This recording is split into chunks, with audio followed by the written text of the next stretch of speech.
Greetings, Dr. Locklear here from New Life Academy. We're so excited to come to you today.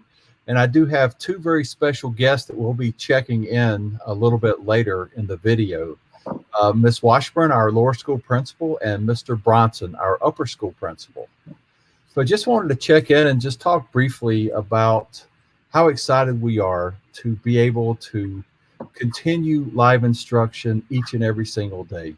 It is such a blessing to hear the excitement, to see the faces of students coming in, and to be able to run school live. As I have reflected on this over the past several months, the next pandemic following COVID may well be a pandemic that surrounds education. And so as I think about that, and as I observe what we're observing every day with having students live, it really forces us to begin thinking about the gap, the academic gap.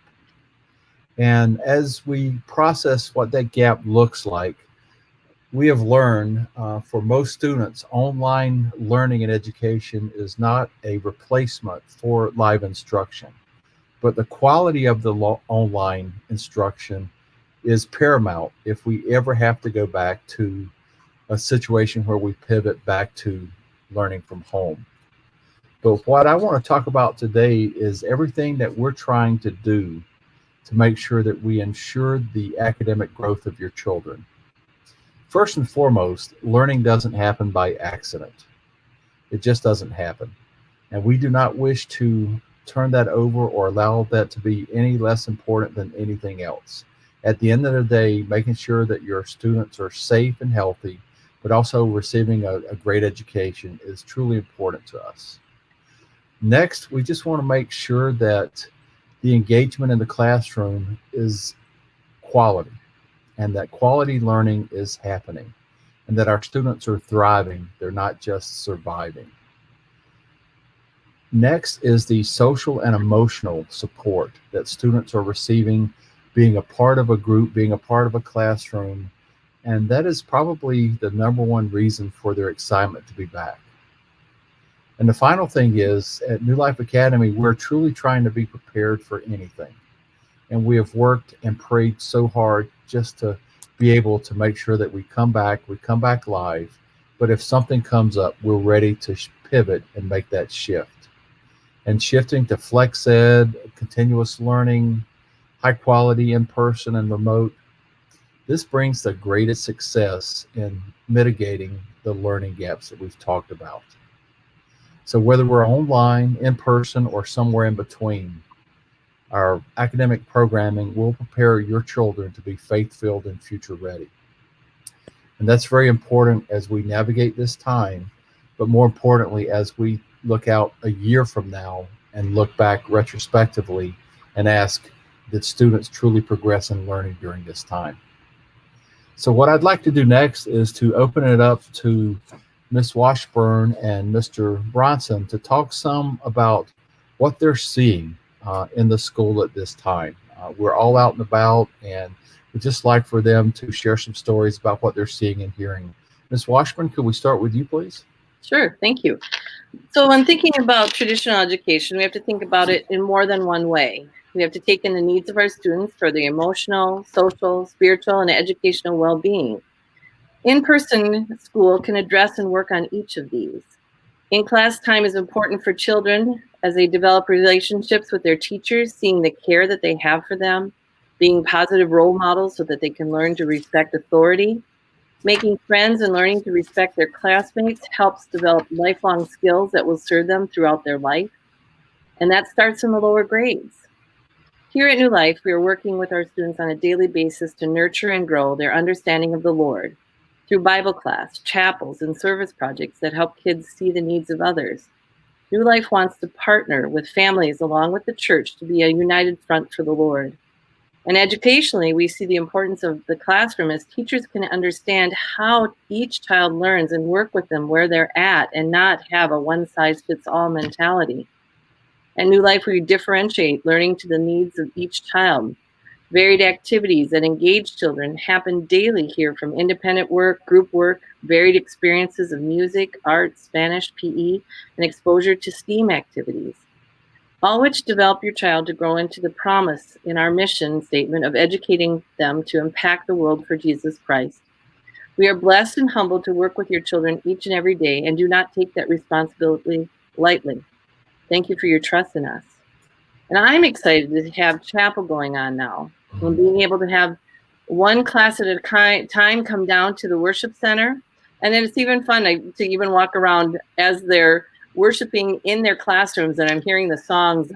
This week was Father Abraham, and just to see what was going on in the classrooms was lots of high energy and just excitement. And I was in a classroom later and they were singing one of the songs, the Armor of God song, and it was really cute doing the motions to it. And I thought, oh, that was just really blessed my heart to see that. And as I've walked through the halls, I've seen hands-on science learning, engaging games and music and Bible that have kids on the edge of their seats just ready to answer. Fun art projects and building and working with all kinds of materials and makerspace. Classes being taught outside, and we're so thankful and blessed by the beautiful weather that God has allowed us to have here at the beginning of the year, so that we can get out and about and walk around the pond, and we're collecting a lot of bugs and a lot of slugs and snails, which is kind of fun. And even the lunch is being delivered smoothly, and the kids being excited about eating in the room. It's all just great to be back and just to see how God is blessing us through all of this. But most importantly, what just blesses my heart is that I'm seeing happy kids that are excited to be back and to be here learning each and every day. And that's just priceless. Thank you, Ms. Washburn, for everything that you're doing. Mr. Bronson, what about you? What are you seeing and hearing as you're out and about in classrooms and in the hallway? Well, in the middle school and high school, we're really seeing a lot of those same themes that Ms. Washburn was bringing up.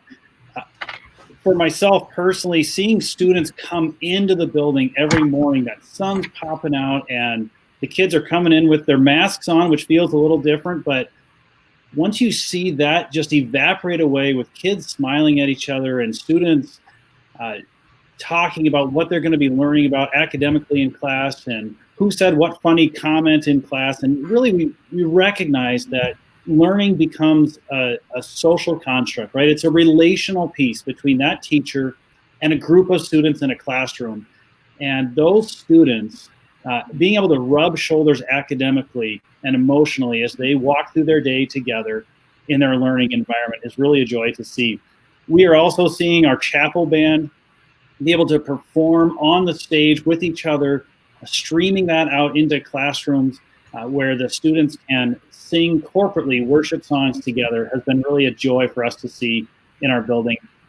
There's some great learning that goes on when kids are in a classroom. And so we are seeing the lab activities ramp up, students interacting across their desks where they sit. They're not quite as close learning cooperatively, but they have that chance to learn cooperatively.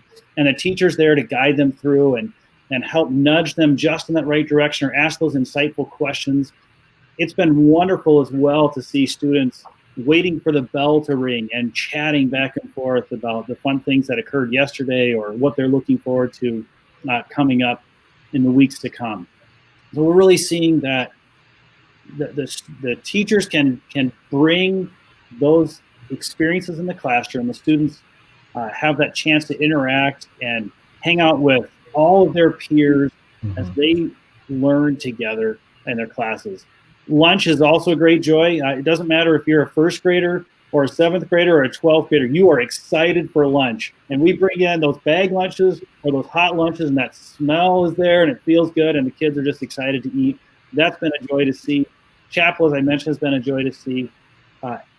Kids leaving the building at the end of the day just chatting about all those normal things that we think about as the educational environment. Was the test hard? I got those answers correct. They're excited about the soccer game and getting outside and experiencing the great fall weather. So just that whole environment, and then seeing the teachers light up about coming in and seeing how the work they've been doing over the summer to prepare for the school year put into motion in their classes, and see kids progressing through their learning, whether that's in a calculus class or a geometry class or English class where they're reading these great authors, and interacting with poetry in the classroom. Mm-hmm. Oh, good. Yeah, before I go on to the second question, just a huge shout out to our faculty and staff who really make this exciting learning possible each and every minute of each and every day. So we're just so blessed and lucky to have the people that we do working with your children each and every day. So Mr. Bronson, the second question goes to you as well. We have a new program this year called Flex Ed to assist with any students who are not able to attend school. Can you talk us through what that looks like and how it works, please? Yeah, we've had a great team this summer preparing for just such an event. We recognize that in this pandemic, we will have students off and on that can't be physically in the building with us. And we have had an ability to invite those students in where they log into their Schoology account at school, and then they have a link there where they can join that class virtually. The teacher then basically incorporates that student virtually into the class with them. And I have to be honest, it's been far more effective than I thought it was going to be, where I'm seeing students engaged in the class learning. Just the other day, we were in a classroom where some kids were working on a lab activity, and one of the group of their lab was virtually present, and they just had a phone there, and so they could see them on that screen, and the student was interacting with the other students as they discussed what was going on in that particular lab activity. And so it's not quite as great as being shoulder to shoulder in the classroom, but it's so close, and they get that chance to interact with their peers, and then that teacher can interact with that student individually as they talk back and forth throughout the class. And then because they're connected electronically already, that allows them to work with any of the assignments that are there, any of those quizzes or assessments. And so it's as close as we can get to really having that full interaction of a classroom just across a digital divide there. Well, it's exciting to see everything that's going on. And again, we're just so thankful and so blessed by God to be able to bring students in each and every day. And we just pray that we're able to continue to do that. As we ponder this, my 3 a.m. meanderings, our children's future, the parents' most precious gift, it's more important than ever. Yes, we continually think about this. We can't let the uncertainties impact our children's academic progress and growth. No matter what school looks like, our highly trained teachers, those people that show up every day and work so hard, are dedicated to your children and just helping them learn and grow and develop academically and spiritually. It gets back to that kingdom education where we're truly working on the faith foundation, the spirit within your children, the academic growth, the family, and all of that existing and working within the community of New Life Academy. Again, we're so thankful and grateful for your support, the support of our community, of our school. So thank you, and thank you, Ms. Washburn and Mr. Bronson, for being with us. God bless and have a good day.